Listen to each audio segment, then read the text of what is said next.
Hi and welcome to Treasury. Today we're going to make some fingerless gloves. They're really easy to make. All you need is single crochet for the wrist and double crochet for the top bit. This is a beginner project.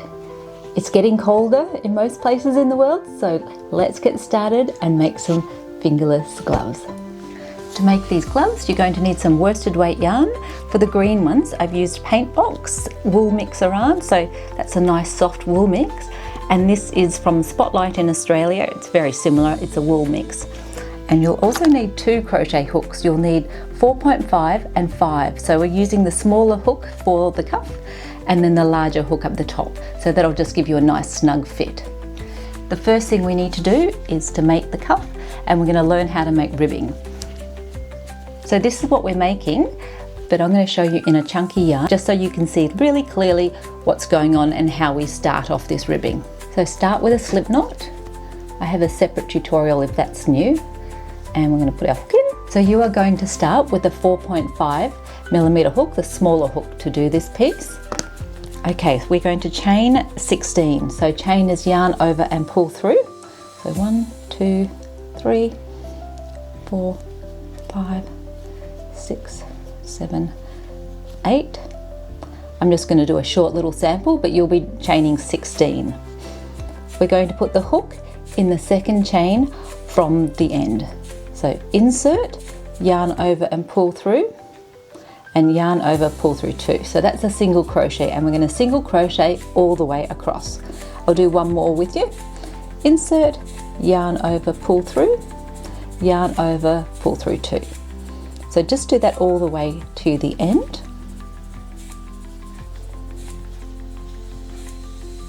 You're going to end up with 15 stitches.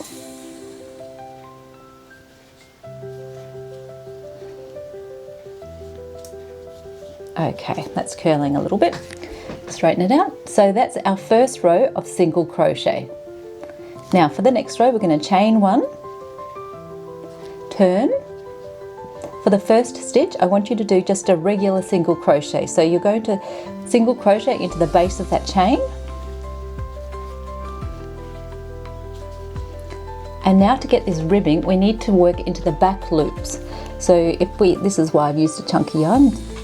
See that? This is the front loop and that's the back loop on that side. So normally you would do your single crochet and you would go under both loops like that. But for back loop only, you're going to, as the name suggests, do the back loop only. So insert your hook in the middle of the stitch and out through the back. And from there it's just a regular single crochet. So yarn over and pull through, yarn over, pull through 2. So I'll show you one more time. So there's the front and there's the back. We're going to go through the middle of the stitch and out through the back. So that's back loop only, and do our regular single crochet. So you're going to do back loop only all the way to the end.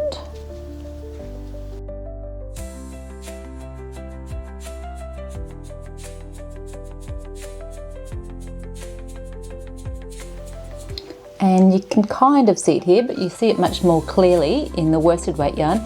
The ribs will form from doing the back loop. So you're going to repeat that, the chain 1, single crochet regular into the first stitch, and then back loop only right across. So you're going to do the single crochet back loop only for a total of 28 rows. And the way you can easily tell how many rows you've done is just to count the ribs. So 28 rows is going to be 14 ribs. 1, 2, 3, 4, 5, 6, 7, 8, 9, 10, 11, 12, 13, 14. I have one more row to do to complete that. So you need to end on the same side that you started. That way you know you've got the even number. And here is my finished cuff. Now we're going to join it up, but before you do that, I just want you to try it on, because now is the time, if you've got a smaller or larger wrist, that you can adjust it. So it should just fit very comfortably. And if you do add or subtract rows, just take a note of how many rows you're doing, because we'll need that in the next section. So we're now going to join our cuff, fold it in half, and we're going to slip stitch the two edges together. So slip stitch is just insert and pull that yarn all the way through the loop on the hook. So I'll do that one more time. So insert through both sides, yarn over and pull through both. Okay, so just do that the whole way along. Make sure the edges are evenly matched.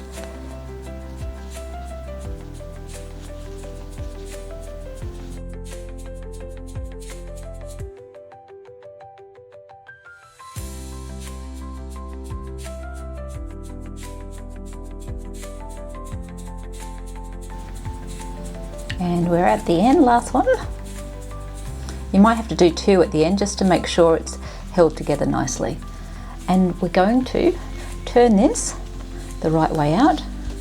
And look at that, you can't even tell really where it's been seamed together, because once it's just sitting like that, there's quite invisible join. We're now going to switch to our larger hook for the top. And chain one, single crochet, and I want you to single crochet all the way around the top. So however many rows you did, which for this one is 28, that's how many single crochets you're going to need. So you'll be doing one single crochet in the valley and the peak. That'll keep you nice and even. So I've just done the valley, now I'm doing the peak, valley and peak. So just do that all the way around. Here I am at the end, last one. And now we're going to join it up by doing a slip stitch into that first stitch. Chain 3, 1, 2, 3, and that one counts as our first double crochet.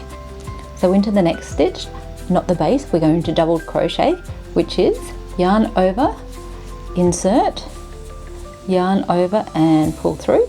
You've got 3 on the hook, yarn over, pull through 2, and yarn over, pull through 2. We'll do one more together. Yarn over, insert, yarn over and pull through, yarn over, pull through 2, and yarn over, pull through 2.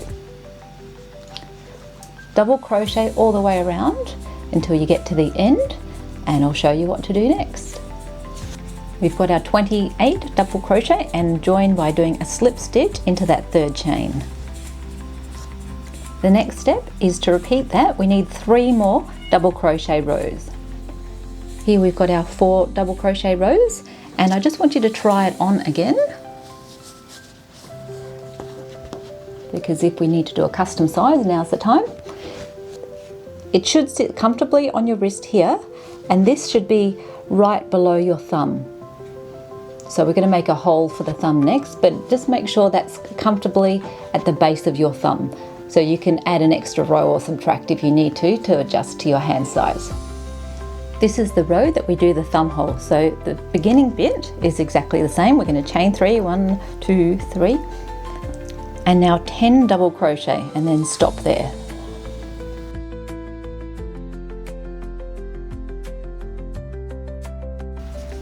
Now for the thumb part, chain 4. 1, 2, 3, 4. Skip 6. 1, 2, 3, 4, 5, 6, and double crochet into the 7th.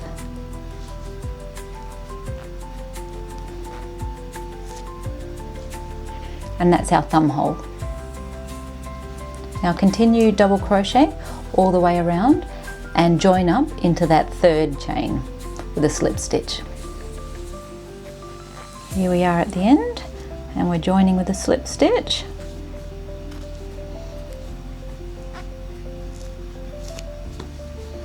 And there's our row with our little thumb hole. Chain 3, 1, 2, 3, and double crochet all the way around. So when you get to the chain, that'll be 4 double crochet into the chains and then just continue. I'm up to the chains and it's a double crochet into each chain, just like when you're doing a starting row.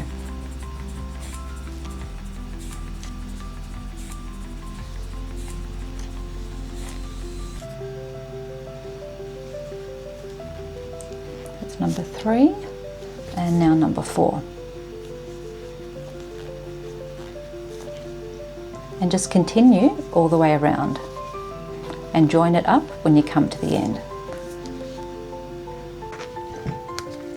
So this is where we're up to, and we're going to change back to the smaller hook, the 4.5, and do 2 more rows of double crochet, just exactly the same. Chain 3 and double crochet and slip stitch to join. Changing to a smaller hook will just shape it without having to do any decreases.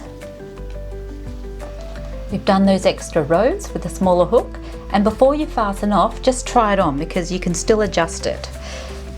For me, this is a perfect length. If you want to keep going, size down to a 4mm hook because that will shape it further if you want an extra long glove. And all I have to do now is make a second glove, and optional is to add some little decorative buttons. And here are the finished gloves.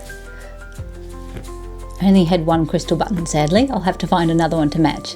Thanks for watching, and I'll see you next time. Bye.